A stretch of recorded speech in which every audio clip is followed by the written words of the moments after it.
Welcome to the channel. In this video, I am going to share important current affairs of 7th अक्टूबर 7 अक्टूबर के जितने भी important current affairs होंगे आपको इस video में मिल जाएंगे. For PDF of this video आप हमारे Telegram group next exam IQ को ज्वाइन कर सकते हो. सिंपली अपने टेलीग्राम पे जाना है, चैनल का नाम सर्च करना है, ज्वाइन करना है.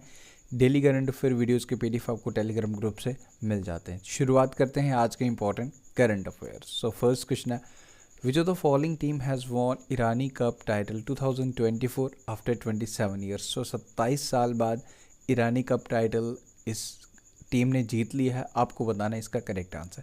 Correct answer for this question is option number B, Mumbai. Mumbai ने 27 ईयर्स बाद ईरानी कप टाइटल 2024 जीत लिया. ये कौन सी कहाँ पे हो रहा था, होस्ट स्टेट कौन सी थी? ये यूपी की कैपिटल लखनऊ इसे होस्ट कर रहा था. ये आप याद रखें. ईरानी कप आपसे स्टेट फॉरवर्ड डायरेक्टली क्वेश्चन पूछता है. Irani cup is related to which sports? तो क्या फुटबॉल है, क्रिकेट है, बैडमिंटन है? It's all related to cricket. ये आप याद रखें. अभी रिसेंटली दिलीप ट्रॉफी वो भी जीती थी, वो भी क्रिकेट के रिलेटेड है. वो इंडिया ए टीम ने जीती थी. और एंड ईरानी कप टाइटल 27 साल बाद मुंबई ने जीता है. ओके, ये आपको याद रखना है. मुंबई ने रेस्ट ऑफ इंडिया, ये एक टीम है बेसिकली, इसके साथ जो ये मैच था तो उसमें ये विक्ट्री मिली है. इसको लीड कौन कर रहे थे टीम को? अजिंक्य रहाणे. अजिंक्य रहाणे इस टीम को लीड कर रहे थे. मुंबई ने 27 साल बाद ये Irani cup title related to cricket जीत लिया है. ये आपको याद रखना फ्रॉम दिस क्वेश्चन. आगे बढ़ते हैं. India's first super capacitor plant has been set up in which state? तो कौन सी स्टेट में इसे सेटअप किया जा रहा है? So correct answer for this question is option number C, Kerala. And what is this super capacitor? Basically super capacitor are the special devices that can store and release energy very quickly. ये काफ़ी ज़्यादा important रहते हैं. जो electric vehicles काफ़ी ज़्यादा आजकल आपको देखने को मिल रही हैं. इलेक्ट्रिक गाड़ी आ रही हैं, इलेक्ट्रिक स्कूटीज़ हम देख रहे हैं. There lot of things electric. हम अपने इंडिया को बेसिकली फ्यूल का इन फ्यूचर शॉर्टेज ना हो एंड इन्वायरमेंट हमारा बचे तो इलेक्ट्रिक व्हीकल्स की तरफ मूव कर रहे हैं. तो super capacitors are the special devices जो इस रिलेटेड इस फील्ड में काफ़ी ज़्यादा हेल्पफुल रहने वाले हैं, बेनिफिशियल रहने वाले हैं for our country. Okay, space missions के लिए भी इंपॉर्टेंट है. तो ये प्लांट कहाँ पे सेटअप किया जा रहा है? इंडिया का first super capacitor plant this has been set up in Kerala. तो ये आप याद रखें. अबाउट केरल मुख्यमंत्री हैं CI Pinarayi Vijayan and Arif Mohammad Khan governor हैं केरल के. इतना सा आपको याद रखना है. Super capacitor plant first Kerala में स्टार्ट किया जा रहा है. आगे बढ़ते हैं. Who has been conferred with 25th Lal Bahadur Shastri national award of excellence? अभी 2 अक्टूबर को हम लाल बहादुर शास्त्री हमारे देश के तीसरे प्रधानमंत्री, उनका जन्मदिवस भी ऑब्जर्व करते हैं. नाउ इसमें क्वेश्चन ये क्या आपसे पूछ रहा है बेसिकली कि किसे सम्मानित किया गया 25वां Lal Bahadur Shastri award of excellence? तो किसे दिया गया? Correct answer for this question Rajashree Birla. Rajashree Birla को सम्मानित किया गया for her community initiatives and rural development. ये कौन है? Chairman of Aditya Birla centre, Rajashree Birla. इनका नाम आपको याद रखना है. आगे बढ़ते हैं. Which states Bodo culture has got GI tag, geographical indication tag for the beer and the food items made from the traditional rice?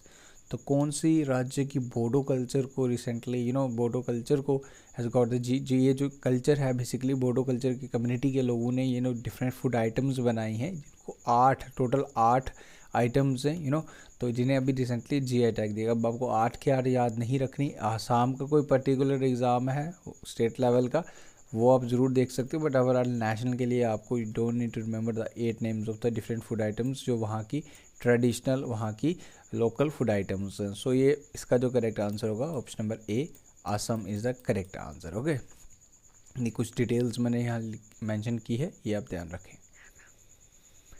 The first kho kho world cup 2025 में होगा. कौन सा कंट्री से होस्ट करने जा रहा है first kho kho world cup? तो ये हमारा अपना इंडिया इसे होस्ट करेगा. ओके, 2025 में होगा, ये आप याद रखें. 2025 का first kho kho world cup will be hosted by India. इसमें डिफरेंट कंट्रीज इसमें पार्टिसिपेट करने जा रही हैं.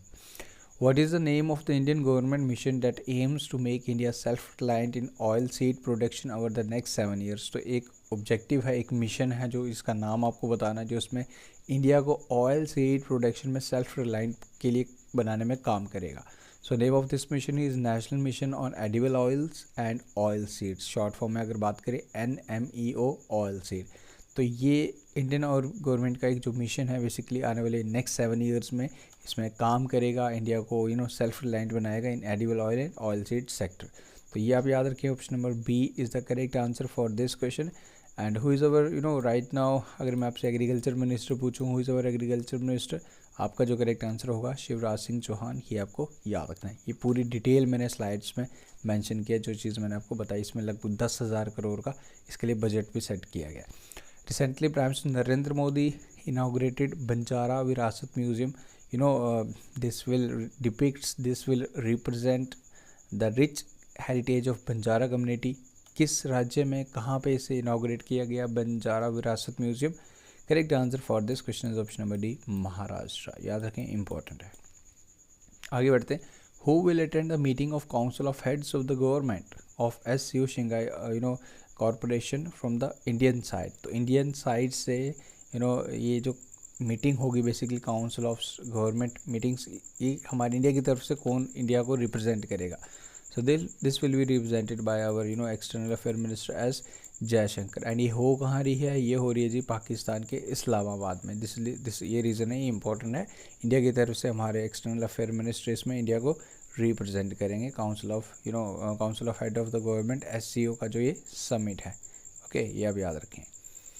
As of September 27, 2024, what milestone did Indian foreign exchange reserves achieve for the first time? For the first time in the history, we have achieved, this milestone of 700 billion USD dollar. And what is this? ये क्या है जी? foreign exchange reserves क्या होता है? बिल्कुल simple मैं बात करूँ तो एक ग्लोबल मार्केट जो हमारे पास एक अमाउंट रहता है basically for buying, selling and exchanging currencies from different countries. Okay, इसको हम फॉरेक्स भी बोलते हैं, फॉरेन एक्सचेंज भी बोलते हैं। Is a global market for buying, जिससे हमारी कैपेसिटी कितनी है for buying, selling and exchanging currencies from the different countries. So अभी जो हमारा जो अभी रिसेंटली हमने एक थ्रेश होल्ड बेसिकली आप कह सकते हो कि एक हाईएस्ट पॉइंट टच किया, वो है 700 बिलियन डॉलर। ये आपको याद रखना है, ये अचीवमेंट है बेसिकली। इतना हाईएस्ट हमारा फॉरेक्स एक्सचेंज इतना हाई कभी in the history first time पहुंचा। Which of the following country has decided to cede Chagos island sovereignty to Mauritius. ये काफ़ी पुराना डिस्प्यूट था बिटवीन UK एंड मॉरिशस एक आइलैंड के लेके। सो नाउ टू प्रमोट ना इंटरनेशनल पीस, सो ये जो आपस में समझौता हुआ है, UK ने बेसिकली इस चीज़ को UK ने इस चीज़ में एक एग्रीमेंट, एक पीस साइन एग्रीमेंट आप कह सकते हो, पीस एग्रीमेंट, जिसमें चैगोज आइलैंड की सॉवरेनिटी मॉरिशस को देने का ये डिसाइड किया। ओके, तो ये आपस का जो कहते हैं ना कि बीच का रास्ता निकालना, ये वो था। काफ़ी टाइम से जो प्राइम मिनिस्टर हैं ऋषि सुनक UK के, तो डिफरेंट लास्ट 2 ईयर्स में काफ़ी मीटिंग्स चल रही थी रिगार्डिंग, डेलीगेशंस मिल रहे थे regarding this issue. So now एक ऑफिशियली एक पीसफुल एग्रीमेंट हुआ between the 2 countries and this country that is UK has decided to cede Chagos island sovereignty to Mauritius. तो इसका जो करेक्ट आंसर होगा option A, UK। Okay, UK ने ऐसा किया। दिस इज़ इंपॉर्टेंट एंड ये पूरा डिटेल मैंने यहाँ पे मेंशन किया। इन सिंपल जो चीज़ें आपको याद रखनी है, आइलैंड आपसे पूछ सकता है किस कंट्रीज़ के बिटवीन ये एग्रीमेंट साइन हुआ, ये आपको याद रखना है। नाउ एक क्वेश्चन आपके लिए, इसका आंसर आप मुझे बताएंगे कमेंट करके। Which country will host the world largest naval exhibition euro naval exercise 2024? तो कौन सा कंट्री इसे होस्ट करने जा रहा है 2024 का? ये आपने बताना है। वर्ल्ड का लार्जेस्ट नेवल एग्जीबिशन है, डिफरेंट कंट्रीज़ अराउंड 100+ कंट्रीज़ इसमें पार्टिसिपेट करेंगे इस यूरो नेवल एक्सरसाइज में। तो ये आपको बताना है कि कौन सा कंट्री से होस्ट करेगा। तो ये हो गए जी आज के करंट अफेयर्स। उम्मीद करूँगा सारी चीज़ें क्लियर हैं। वीडियो अगर पसंद आ रहे हैं तो वीडियो को लाइक करें, चैनल को सब्सक्राइब ज़रूर कर लें। Jammu and Kashmir police aspirants के लिए तो आपके लिए तो मैं अब डेली करंट अफेयर्स ला ही रहा हूँ। GK सेक्शन में आपके लिए चला रहा हूँ, कंप्यूटर सेक्शन मैंने स्टार्ट कर दिया है। तो आपके लिए इस टाइम तो फुल आपका चल रहा है कि आपको बेस्ट कंटेंट हमारे चैनल पे फ्री ऑफ कॉस्ट में यहाँ प्रोवाइड करो। तो अगर आपको ये चीज़ें पसंद आ रही हैं तो आप वीडियो को लाइक शेयर करके हमें सपोर्ट कर सकते हो। Thank you guys for watching this video. मिलते हैं फिर नेक्स्ट वीडियो में। Thank you, take care. For PDF Telegram group join कर लें।